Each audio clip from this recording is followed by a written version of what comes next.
नमस्कार मित्रमैत्रिणींनो, जर तुम्हाला आपल्या चॅनलवरच्या कथा आवडत असतील तर लाईक करत जात जा आणि चॅनलला सबस्क्राईब करून बाजूची घंटी दाबा आणि ऑलवर सेट करा. म्हणजे जेव्हा जेव्हा मी नवीन व्हिडिओ किंवा कोणतीही नवीन पोस्ट अपलोड करेन तेव्हा ती सगळ्यात आधी तुमच्यापर्यंत पोहोचेल. धन्यवाद. तर वळूया आपल्या कथेच्या पुढच्या भागाकडे. पुन्हा त्यांच्या रोमॅन्टिक गप्पा सुरू होत्या. रॉनीने गाडीचा स्पीड पण कमीच ठेवला होता. तो काहीतरी मिश्किल अंदाजात बोलत होता आणि ही मात्र त्यावर कधी गालात हसत होती तर कधी उगाच लाजत होती. आणि तिला तसं खुश पाहून तो पण खुश होत होता. असं सुरू होतं सगळं. पण अचानक ओ शिट! रॉनी जोरातच ओरडला. त्याचा आवाज ऐकून आशूने घाबरून एकदा रॉनीकडे तर नंतर समोर पाहिलं तर एक भरधाव कार त्यांच्याच कारच्या समोर तिला येताना दिसली. तसे आशूचे डोळे मिटले आणि एक जोराची किंकाळी ठोकली तिने. आह! आता पुढे. इथे अमितने त्या स्टाफला जायला सांगितलं तसा तो स्टाफ बाहेर निघून गेला. आता जानूच्या रूममध्ये फक्त अमित आणि जानू दोघेच होते. अमितने जाऊन दार लॉक केलं तसे जानूचे डोळे मोठे झाले. तुम्ही इथे? जानूने आश्चर्याने विचारलं. हो मीच. माझ्याच बायकोच्या बेडरूममध्ये आहे मी. त्यात इतकं आश्चर्यचकित होण्यासारखं काय आहे जान? तो बोलला. तसं नाही मी, पण कोणी पाहिलं तर काय म्हणेल? जानू इकडे तिकडे बघत बोलली. पहिली गोष्ट, माझ्या परमिशनशिवाय आपल्याला कोणीच पाहणार नाही. आणि दुसरी गोष्ट, कोणी पाहिलं तरी मला काहीच फरक पडत नाही. तो बोलला. पण मॉम, त्यांना कळलं तर? जानूने विचारलं. जान, कळलं तर कळलं. मी काय लग्नाआधी आपला हनीमून सेलिब्रेट करायला नाही आलो इथे. अमित बोलला तसा तिच्या तोंडाचा आ झाला.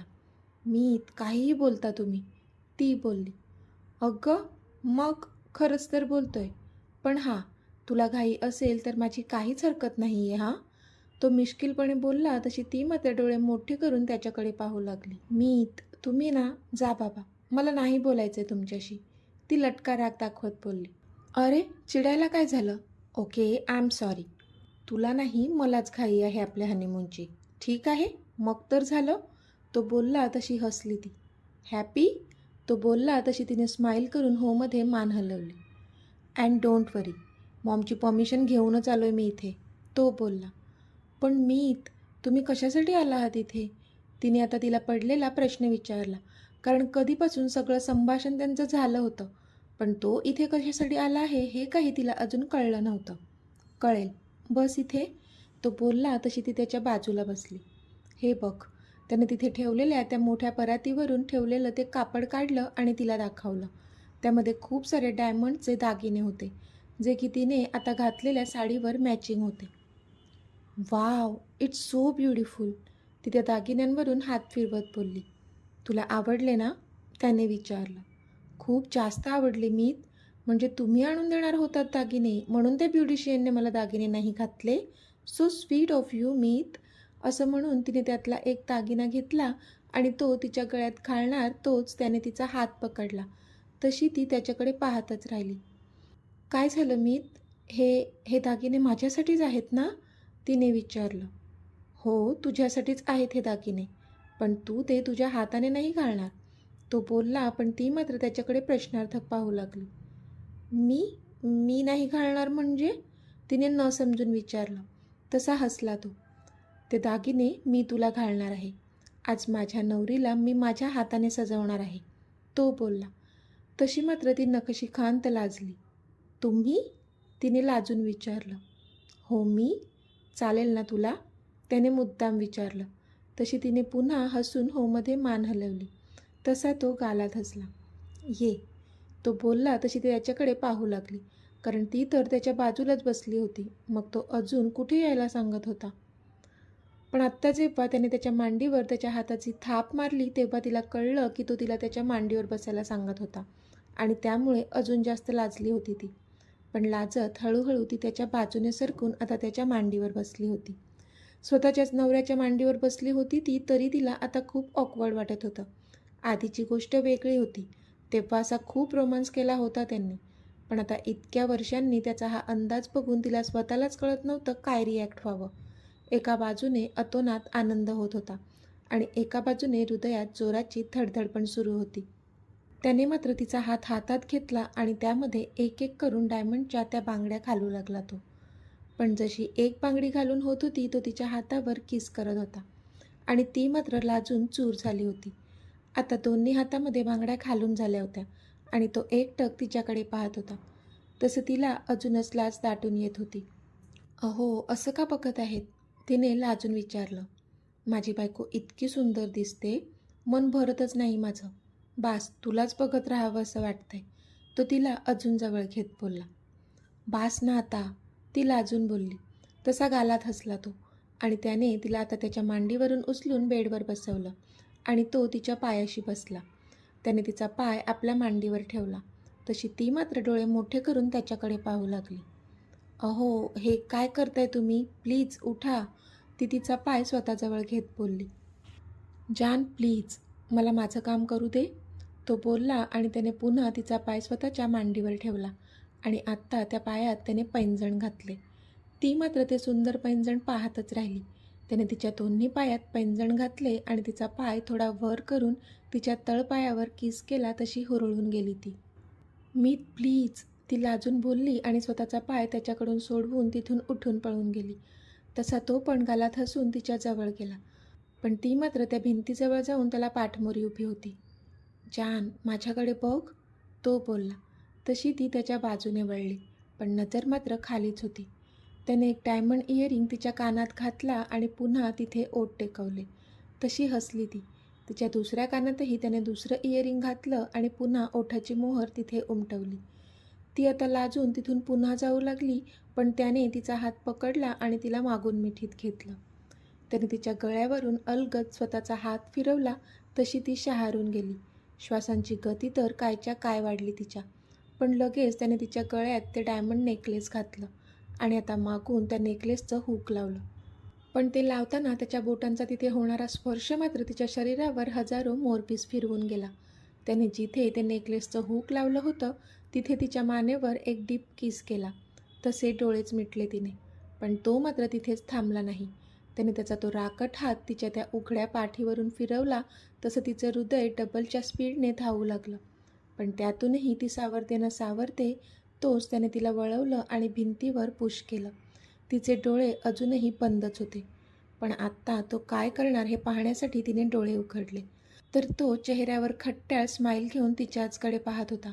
तिची मात्र शुद्ध पूर्णपणे हरवली होती. पण आत्ता मात्र तिचा श्वासच थांबला, कारण तो आता खाली स्वतःच्या गुडघ्यावर बसला होता आणि तिच्या त्या उघड्या पोटाकडे एकटक पाहत होता. मीत, काय करताय? ती अडखळत बोलली, कारण त्याची तिच्या पोटावर स्थिरावलेली नजर तिचा जीव घेत होती. पण तिच्या प्रश्नाचं उत्तर द्यायचं सोडून त्याने तिचा तो पदर थोडा बाजूला केला आणि तिच्या साडीच्या निर्यांना पकडून तिला स्वतःजवळ ओढलं. तसा एक विजेचा झटका लागला तिला त्याच्या बोटाच्या स्पर्शाने. मीत, ती काही बोलणार त्याआधीच त्याने त्याच्या हातात असलेला तो कमरपट्टा तिच्या कमरेवर बांधला आणि त्याचं हूक सेट करून लॉक केलं. तसा तिने एक सुस्कारा सोडला, पण ती मोकळा श्वास घेते ना घेते तोच त्याने तिच्या पोटावर किस केला आणि ती थरथरली त्याच्या ओठांच्या स्पर्शाने. तो उठला आणि त्याने तिच्याकडे पाहिलं तर ती अजूनही डोळे मिटून होती. जानू, लुक ॲट मी, तो बोलला तसं तिने त्याच्याकडे पाहिलं. त्याने मात्र त्याच्या हातात तो मांगटिका घेतला आणि तिच्या डोक्यावर लावला आणि तिच्या कपाळावर ओठ टेकवले. झाली माझी नवरी तयार, तो बोलला तशी हसली ती. खूप सुंदर दिसतेस तू जानू, माझीच नजर लागायची तुला तर, तो बोलला तशी हसली ती. नाही लागणार मीत, तुमची नजर तर अजिबातच लागणार नाही, ती बोलली. तसा हसला तो. थँक्यू मीत, इतकी वर्षे मी ह्या प्रेमासाठी तरसले होते. आजचा हा स्पेशल दिवस मी कधीच नाही विसरणार, ती बोलली. माहीत होतं मला, तुला नक्की आवडेल, म्हणून तर मी हे सर्व केलं, फक्त तुझ्यासाठी, तो हसून बोलला. थँक्यू, ती त्याला बिलगून बोलली. फक्त थँक्यू नको आहे मला, मी आता तुझ्यासाठी एवढं केलं तर तू पण माझ्यासाठी काहीतरी करायला हवं ना, तो तिच्या ओठांकडे पाहत बोलला आणि त्याने तिच्या ओठांवर स्वतःचं एक बोट ठेवलं. नाही हमीत, ती बोलली, पण तो मात्र तिच्या जवळ आला होता. दोघांचेही चेहरे खूप जवळ होते. दोघांचेही श्वास एकमेकांच्या चेहऱ्यावर जाणवत होते त्यांना. पण का नाही, मला हक्क आहे तो, तो बोलला. बोलताना पण त्याच्या ओठांचा हलका स्पर्श तिच्या ओठांना होत होता. नको, माझी लिपस्टिक खराब होईल, ती बोलली. तिचा पण ओठांचा स्पर्श त्याच्या ओठांना होतच होता. होऊ दे खराब, पुन्हा लावून देईल मी. तो तरी मानत नव्हताच. नको ना, ती बोलली. प्लीज ना. तो तरी तिला छळत होता. ओके. शेवटी तिने हार पत्करली आणि डोळे मिटले. पण तो मात्र गालात हसला आणि तिच्यापासून बाजूला होऊन जोरात हसू लागला. तसे तिने डोळे उघडले आणि त्याच्याकडे डोळे बारीक करून पाहू लागली, कारण तिला कळलं होतं की साहेब नेहमीप्रमाणे आत्ताही तिला छळत होते. तुम्हाला मज्जा येते ना मला असं छळायला, ती लटक्या रागात बोलली. तसा तो मात्र गालात हसला. थोडीशी. तो पण अजूनच तिला छळत होता. पण त्याचं ऐकून तिने मात्र नाक फुगवून त्याच्याकडे पाहिलं आणि त्याला स्वतःपासून ढकलून दिलं आणि ती तिथून जाऊ लागली. पण त्याने पुन्हा तिला पकडलं. अगं, गंमत करत होतो. आणि असंही. त्याशिवाय हा जो क्यूटवाला राग माझ्या बायकोच्या चेहऱ्यावर दिसतोय तो थोडीच दिसणार होता मला. I just love it. तो तिचा चेहरा ओंजळीत पकडून बोलला तशी ती खुदकन हसली. मला कसं मनवायचं ते बरोबर कळते ना तुम्हाला, ती त्याच्या छातीवर स्वतःच्या हाताची मूठ मारत बोलली. तसा तो खोटा खोटा काळवळला. आह. आता बायकोला कसं मनवायचं ते तिच्या नवऱ्याला नाही कळणार तर अजून कोणाला कळेल. तो एक भुवई वर करून बोलला तशी मात्र ती हसली आणि तिने त्याला मिठी मारली. मग त्याने पण हसून त्याची मिठी घट्ट केली. त्या समोरच्या भरधाव येणाऱ्या कारला पाहून रॉनीने पटकनच प्रसंगावधान दाखवून त्यांच्या गाडीला राईट साईडला घेऊन करकचून ब्रेक मारला होता. असंही त्याच्या गाडीचा स्पीड कमी असल्याने त्याला ते शक्य झालं होतं. दोघांनीही सीट बेल्ट लावल्यामुळे जोराचा ब्रेक मारूनही दोघांना काहीच झालं नव्हतं. हुश. रॉनीने एक सुस्कारा सोडला आणि त्याने बाजूला बसलेल्या आशूकडे पाहिलं. तिची ती किंकाळी त्याने ऐकली होती म्हणून तिची काळजी वाटली होती त्याला. त्याने तिच्याकडे पाहिलं तर तिला काहीच झालं नव्हतं, पण ती अजूनही दोन्ही हात डोळ्यांवर धरून तशीच बसून होती. Ashu, are you all right? त्याने काळजीने विचारलं. पण ती मात्र स्तब्ध बसली होती, काहीच बोलत नव्हती. आशू, त्याने पुन्हा आवाज दिला पण तरी ती काही बोलली नाही. इतक्यात त्याला काही लोक मागे धावताना दिसले. तसं त्याला लक्षात आलं की जी कार भरधाव त्यांच्या कारच्या पुढे आली होती ती जाऊन समोर ठोकली होती. पटकन त्याने त्याचा सीट बेल्ट काढला आणि उतरून तो खाली जाऊ लागला. त्याने पुन्हा एकदा आशूकडे पाहिलं तर ती अजूनही त्याच स्थितीत होती. पण कदाचित घाबरली असावी म्हणून ती काही बोलत नाहीये असा विचार करून तो गाडीतून खाली उतरला, कारण सध्या त्या कारमधल्या व्यक्तीला आपली जास्त गरज होती हे कळत होतं त्याला. तो त्या ॲक्सिडेंट झालेल्या कारजवळ गेला तर त्या कारच्या चोहोबाजूंनी माणसं जमली होती, पण कोणीच त्या व्यक्तीला मदत करत नव्हते. सगळेच जण बघ्याची भूमिका घेऊन उभे होते, तर काही जण मोबाईलवर व्हिडिओ शूट करत होते. त्यावर रॉनीने नकारार्थी मान हलवली आणि त्याने त्या कारचं दार उघडलं. ड्रायव्हिंग सीटवर एक 20-22 वर्षांचा मुलगा होता, जो की आता रक्ताच्या थारोळ्यात पडला होता. रॉनीने त्याच्या नाकाजवळ स्वतःचा हात नेऊन पाहिलं तर अजूनही त्याचे श्वास सुरू होते. त्याने पटकन एक नंबर डायल केला आणि राज्याध्यक्ष ट्रस्टीच्या हॉस्पिटलमधून एमर्जन्सी ॲम्ब्युलन्स बोलावून घेतली. रॉनीने कॉल केल्यामुळे 5च मिनिटात ॲम्ब्युलन्स हजर झाली होती. त्याने पटकन त्या मुलाला ॲम्ब्युलन्समध्ये घालून एमर्जन्सी मोडवर त्याच्यावर उपचार करण्याचे इन्स्ट्रक्शन्स दिले आणि त्याच्या काही माणसांना त्या मुलाच्या घरच्यांना कळविण्यास सांगितले. सगळं करून आता त्याला लक्षात आलं की आशू तर अजून गाडीतच आहे. ती खाली उतरून पण आली नाही तसा तो पळतच तिच्या जवळ गेला. इथे आशू मात्र दोन्ही डोळ्यांवर हात ठेवून स्तब्ध होती. डोळ्यांसमोर अंधार होता आणि वेगवेगळ्या आकृत्या तिच्यासमोर नाचत होत्या. पण सगळं धूसर. एक गाडी, त्या गाडीमध्ये एक माणूस, एक बाई आणि एक मुलगी. हसत खेळत त्यांचा सुरू असलेला प्रवास. पण अचानक काहीतरी झालं ज्यामुळे त्या सगळ्यांच्या चेहऱ्याचा उडालेला रंग, भीती, आरडाओरड आणि मग ती गाडी जाऊन त्या खोल दरीमध्ये कोसळणे आणि अंगाचा होणारा एकच थरकाप. नाही. आशू आता जोरातच किंचाळली आणि रडायला लागली. आशू, काय झालं? तू तू ठीक आहेस ना? रॉनीने घाबरून विचारलं. रॉनी, जो आत्ताच तिथे पोहोचला होता, तो पण घाबरला होता तिला असं पाहून. पण त्याला पाहून तिला मात्र अजूनच रडायला आलं आणि तिने पटकन त्याला मिठी मारली आणि ती जोराने रडू लागली. तसा रॉनी अजूनच घाबरला. आशू, काय झालं? तू का रडतेस? हे बघ, काहीच नाही झालं आहे अगं. तो मुलगा पण ओके आहे. त्याला हॉस्पिटलाइज केलं आहे. काळजी नको करूस. तो तिच्या डोक्यावरून हात फिरवत बोलला. पण तरी तिचं रडणं काही थांबत नव्हतं. रॉनी, मला नाही मरायचं आहे, प्लीज. आशू त्याच्या मिठीतच बोलली आणि इथे रॉनीच्या छातीत धस्त झालं. आशू, अगं असं का बोलतेस? तुला काहीच नाही झालं आहे राणी. मी आहे ना तुझ्यासोबत. मी तुला काहीच नाही होऊ देणार. रॉनी तिला थोपटत बोलला. त्याला वाटत होतं की आत्ता जो ॲक्सिडेंट होता राहिला होता त्यामुळे ती घाबरली असावी आणि म्हणून ती असं काहीसं बोलत आहे. पण खरं कारण तर वेगळंच होतं, जे त्याला माहीत नव्हतं. मला नाही मरायचं आहे, मला नाही मरायचं आहे, प्लीज वाचवा मला, ती बडबडत होती. पण रॉनी मात्र अजूनच शॉक झाला होता. आशू, नक्की काय झालं आहे? माझ्याकडे बघ एकदा आणि मला सांग, काय होतंय तुला? काही आठवलं का तुला आत्ता? मला सांग आशू. रॉनीने तिला त्याच्या मिठीतून थोडं बाजूला करून विचारलं. पण ती मात्र त्याच्याकडे पाहतच नव्हती. तिच्या शरीराची होणारी थरथर तो पाहत होता. त्याला कळत नव्हतं की ती का इतकी घाबरली असेल. आशू, राणी सांग ना, काही आठवलं आहे का तुला? तुझा असाच एखादा ॲक्सिडेंट झाला होता का? त्याने विचारलं तशी ती त्याच्या तोंडाकडे पाहू लागली. पुन्हा तिला त्या 3 आकृत्या दिसल्या. तीच भीती, तोच आरडाओरडा, तेच अंगाचं थरकाप उडवणारं दृश्य. आणि ते आठवून पुन्हा एकदा तिने आपले दोन्ही हात कानावर ठेवले आणि पुन्हा ओरडली ती. आह!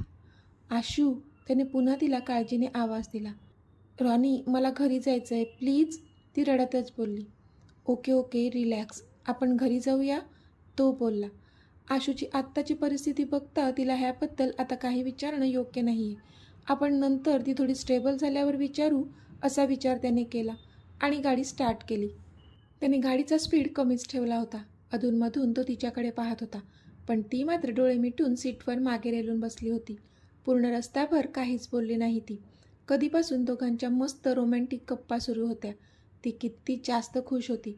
पण आता हे अचानक काय घडलं तर ती डिस्टर्ब झाली. त्याला वाईट वाटत होतं तिच्यासाठी. पण ह्यामागे नक्की काय आहे ह्याचा शोध आपण घेऊच. ती शांत झाल्यावर आपण तिला विचारू. ती नक्कीच आपल्याला सांगेल. त्याला विश्वास होता. विचार करतच तो गाडी चालवत होता आणि आता त्यांची गाडी राज्याध्यक्ष विलामध्ये पोहोचली होती. तर मित्रमैत्रिणींनो, आजचा भाग तुम्हाला कसा वाटला ते मला कमेंटमध्ये सांगा. आणि जर आवडला असेल तर व्हिडिओला लाईक करा, शेअर करा आणि चॅनलला सबस्क्राईब करून बाजूची घंटी नक्की दाबा. चला तर भेटूया आपल्या पुढच्या भागात. तोपर्यंत धन्यवाद.